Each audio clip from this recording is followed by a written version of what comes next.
What is the fastest way back to normal?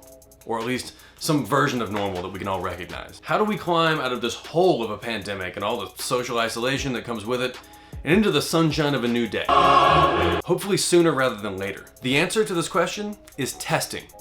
Testing, testing, and more testing until we find a vaccine, and then probably a little bit more testing.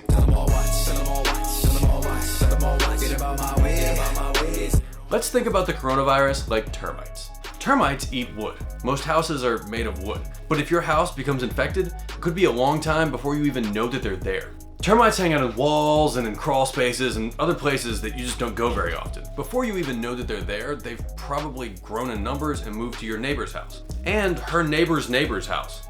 So before you know it, the whole neighborhood has termites and everybody's house is about to collapse. The coronavirus can be carried and spread by people who don't have any symptoms. This makes it very, very hard to track and stop. With termites, we put monitoring stations around any buildings that we want to protect. You've probably seen them. They're these round spikes, they go in the ground, and they attract any termites that are in the area. Termite companies regularly inspect these monitoring stations. And if they find termites in one of them, then they know that there's termites in the area, and they can spring into action to protect your house, and your neighbor's house, and your neighbor's neighbor's house, and really the whole neighborhood. Just one house being monitored for termites helps make the neighborhood just a little bit safer. But then again, any house is just as likely to get infested as any other. So just watching your house doesn't help if the termites arrive on the other side of the neighborhood. If everyone, or almost everyone in the neighborhood is regularly monitored, then termites aren't really a problem anymore, and everybody can kind of quit worrying about it. That's what regular and large-scale testing will do for public health officials in the period before we have a vaccine for the coronavirus. It can help them understand which houses are at risk and where they need to focus their efforts. It'll also tell them which neighborhoods don't have any termites or very few termites. And those people that live in those neighborhoods can go back to work and not have to worry about termites, at least for the short run. They'll still have to be monitored just in case the termites show back up.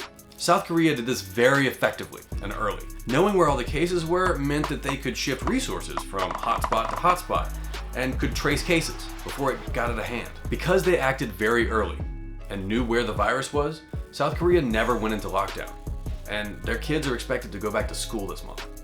Now, the United States is much, much larger than South Korea, but as a country, we did not get our testing in place near fast enough.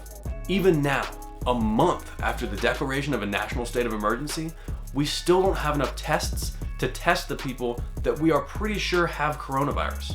And the tests that we have are only about 70% accurate on a good day. That's like not having enough termite monitoring stations for a neighborhood that already has termites, and then only surrounding the houses 3/4 of the way. The fastest path back to normal is regular and ongoing testing to watch for local outbreaks. Until we have proper monitoring, we don't know where all the termites are, and we just have to stay in our houses hoping they're not in the neighborhood. For Reckon, I'm Ian Hoppy.